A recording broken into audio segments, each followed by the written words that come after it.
6 chambers. It's the ghost.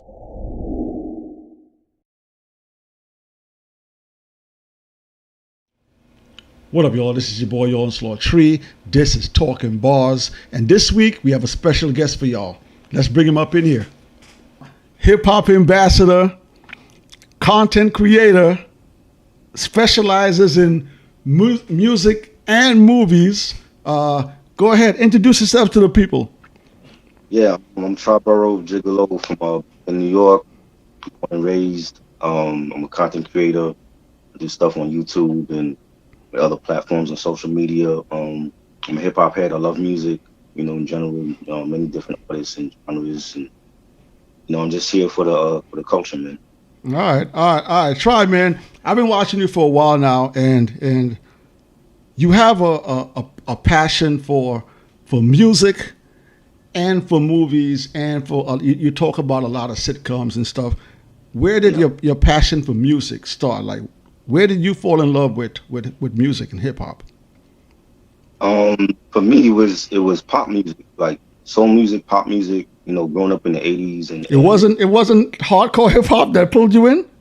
That came later. That was like when I started listening to music. Like hip hop wasn't even a genre yet. So, like for me, growing up on Michael Jackson and Prince, Madonna, Culture, so I got into the pop music first and R&B. Caribbean music, because I am Caribbean as well, soca music. Calypso. Shout out to Trinidad and Tobago.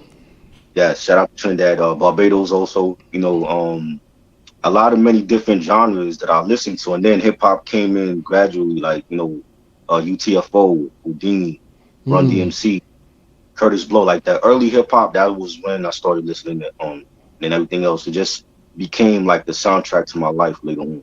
Okay. Do you remember the first hip hop album that you purchased with your own money? Do you remember that? That I believe it was either UTFO, the UTFO album with a. Ooh, that's 80s, right? Yeah, 80s. Okay. It was that and Run DMC Raising Hell.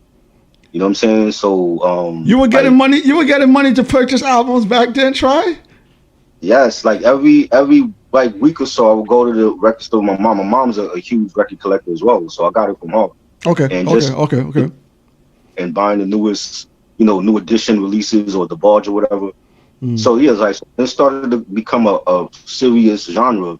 I was buying a lot of records, a lot of tapes. I still remember I bought was the Houdini One Love maxi single. Ooh, that's way back there. The different mixes and the snippets of the albums and all that, and yeah, it was. Okay. I watch your YouTube show. You have 80s, 90s, early 2000s hip hop and stuff. One of the things I like about you guys' show is that you guys delve into movies, TV stuff. Talk about the 90s sitcoms, because you guys talk about a lot of sitcoms. I see you guys did an episode where you talked about a lot of the sitcoms from the 90s. What made the 90s sitcoms so great? The 90s sitcoms, I feel like it was, they related more to the hip hop culture. If you watch Martin, you watch Living Single. Living Single, oh man, woof. Yeah, you watch the Wayans Brothers, Jamie Foxx show. They all related to us. Like they all had topics, in the episodes that related to, love and relationships and, mental health and maybe somebody down in the family. Okay. It was all in the hip hop culture and that was like things that maybe necessarily a lot of our artists wasn't talking about on record, but we could see it on the big screen, every Sunday night, every Thursday night, and it was like a religion for us. It was like, when Martin coming on at 8 p.m. on Thursday, everybody's watching Martin. Yeah. Right. Then single 8:30, then New York Undercover at 9 p.m. New York Undercover. Oh man, you calling some classics there, man. You calling. I remember going back to MASH and Cheers and like I said, Martin in Living Color and stuff like that. Why do you think that those sitcoms didn't translate to now? Like the stuff we were getting back then. Why do you think that it's not produced today? Is there a reason for that? I think a lot of social media plays a part in that. Like I think because of TikTok, people want to see short vids. I don't know if they want to see a 30 episode. You know, and also you got streaming now. So there's a lot of stuff on streaming, and I think that was like an era where it's a era in itself where I don't think we'll ever get an era like that again. Really? But yeah, I don't know. If we do it, it won't be no time soon. It'll be like maybe 40 years down the line. I feel like Ooh. that Okay. more like dramas and action, and you know what I'm saying. I don't know if it would have to take somebody, somebody of significance in Hollywood to really bring the sitcoms back though. Okay. Give me your top 3 sitcoms all time. It can be anything. Top 3. Your top 3 favorite sitcoms of all time. 90s. Let's go 90s. Let's go 90s. My favorite generation. Let's go 90s. All right, well, it got to be Martin. Martin, definitely. Okay. The Wayans Brothers. Ooh. Wait. Wayans Brothers over Living Single? No, not Living Single. In Living Color? It's so many though. Go ahead. Martin, Wayans Brothers. What's the third one? Family Matters. Oh, okay. I never watched too much of that. That was with Urkel. That was with Urkel, right? Okay. It's like ABC when they had like the TGIF lineup. It was Family Matters. You had Hanging with Mr. Cooper. I remember that. Kyle, Yep.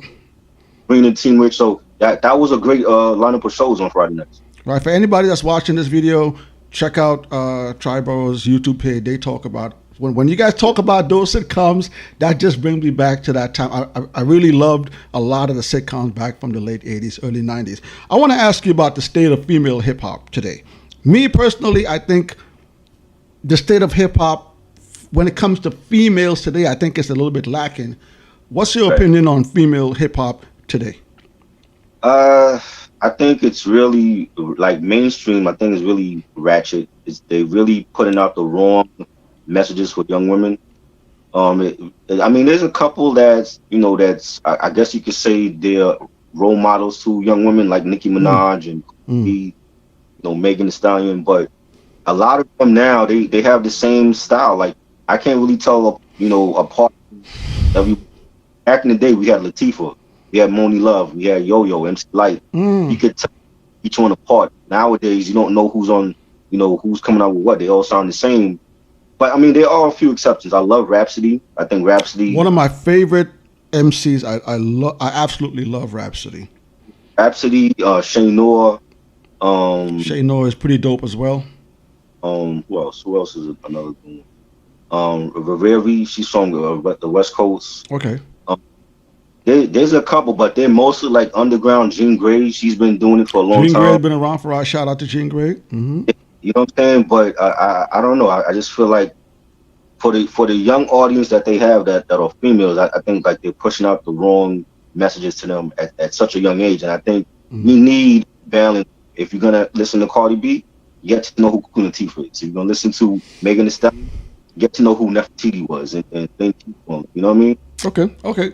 Let's switch to Versus. I know you've watched Versus. You're pretty knowledgeable what's going on in Versus. I think Swiss Beats and Timbaland created a phenomenal platform with what Versus is.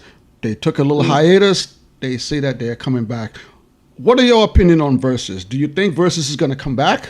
If it does come back, do you think it'll come back to the strength it was? Would it get better? Would it get worse? What do you think about Versus?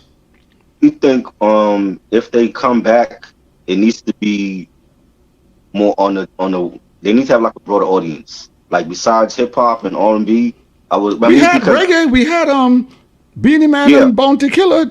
I think that was the only reggae, right? I'm looking at it as a music fan, and and want to see like maybe some rock bands go at it, some pop artists go at it. You know what I'm saying? Maybe some jazz artists. But if they're gonna keep it strict pop, they gotta open it. They gotta make it wider and bring in some of the underground artists. I would like to see Talib Kweli, do a verses. Or most.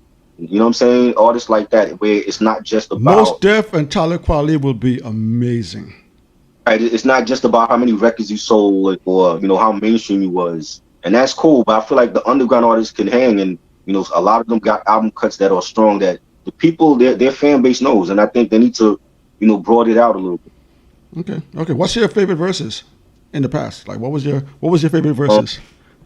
Man, love the first one, Kane.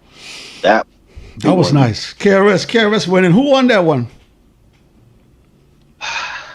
Oh man, I'm gonna give it to KRS One because he's such a showman on stage, and he's all about business. He's not bringing out a whole bunch of celebrity guests, and he can read the stage by himself. And I think that was one of the best ones because they kept it hip hop. We had the DJs doing their thing, and I loved it. All right.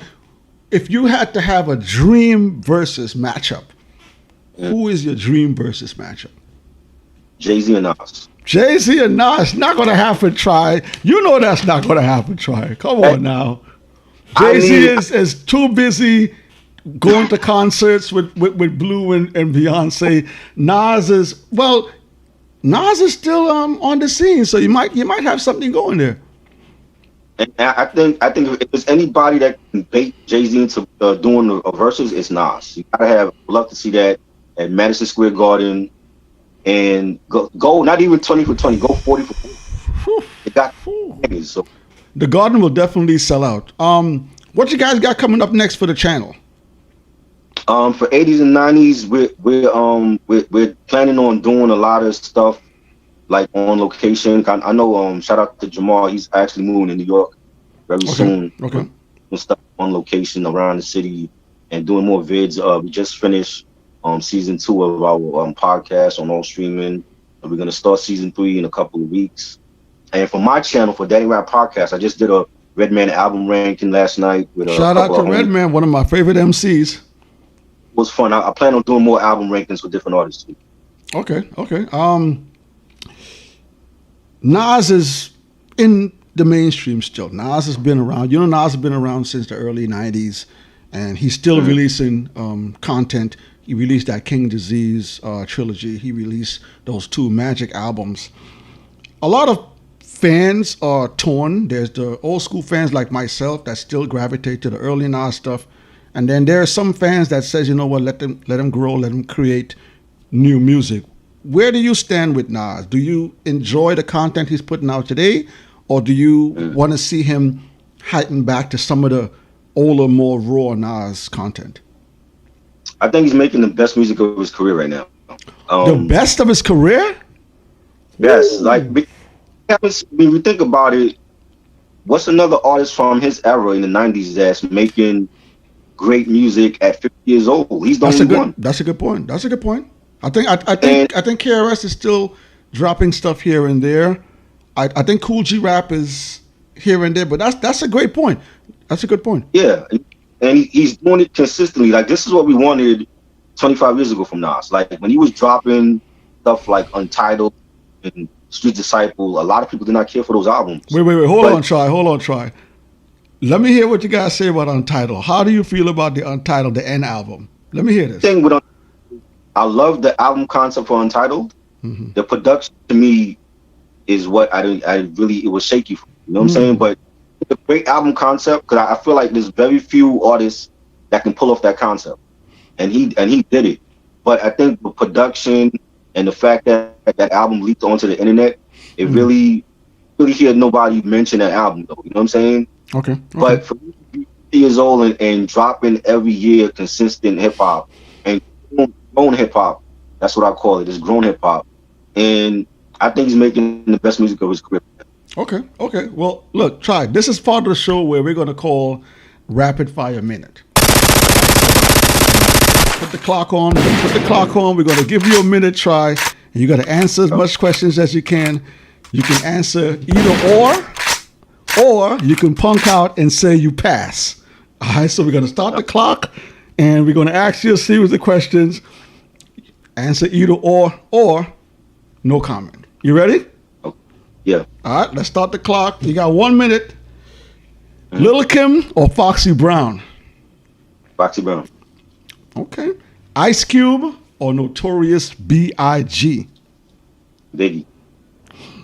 Jeru the Damager or Big Daddy Kane? Kane. Kane? Okay. Yeah.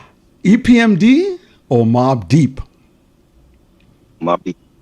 Ooh, I'm surprised with that one. Chopped cheese sandwich or a Philly cheesesteak? Philly cheesesteak. Philly cheesesteak. Oh, I knew you in New York. Okay. You know what? Jamaican beef patty. Go ahead. Yeah, I love the Philly cheesesteak. It's just something about the sandwich. So. All right. Jamaican beef patty or New York sliced pizza? New York sliced pizza. Ooh. White Air Force Ones or beef and broccoli Tims? Air Force Ones. Last one. Summer white tees or throwback jerseys? Summer white tees. Summer white tees. And look, Try, I want to thank you for joining today. Thank you for joining Talking Bars. This is the end of the show. I want you, if you have anything you want to say to the people, anything you want to put out there, anything you want to promote, this is your time right now, Try. Follow me on Instagram at Tribro_Gigolo. Follow my podcast, That Ain't Rap Podcast on YouTube. Follow us at also 80s and 90s on YouTube and on Instagram. And we'll tell you. Try, keep on doing what you're doing. I love what you're doing. Keep it Thank up. you. Peace to you, all right? Yes.